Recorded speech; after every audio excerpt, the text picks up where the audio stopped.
পুত্র সন্তান জন্ম লাভ করলে তার নাম রাখার সময় নামের পূর্বে মোহাম্মদ যুক্ত করা হয় অথবা নামটাই মোহাম্মদ রাখা হয়, এবং কন্যা সন্তান জন্ম লাভ করলে তার নামের শুরুতে মুসাম্মদ লাগানো হয়।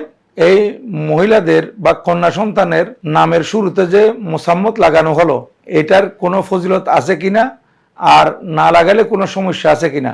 মোহাম্মদ পুত্র সন্তানের নামের আগে লাগালে এটা অনেক ফজিলত, কিংবা নামটাই শুধু মোহাম্মদ রাখলে তার মধ্যে অনেক ফজিলত রয়েছে।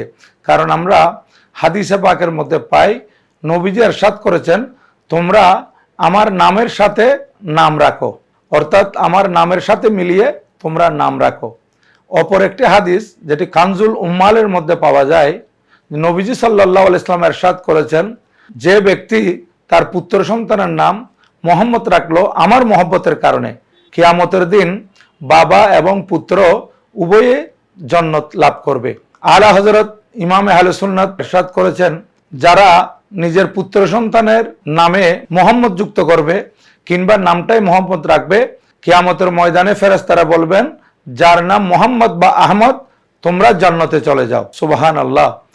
আর মুসাম্মাদ শব্দের অর্থ হচ্ছে যার নামকরণ করা হয়েছে। তো এটা একটা আমাদের এখানে রীতি রসম হয়ে গেছে যে নামের আগে মুসাম্মদ লাগাই।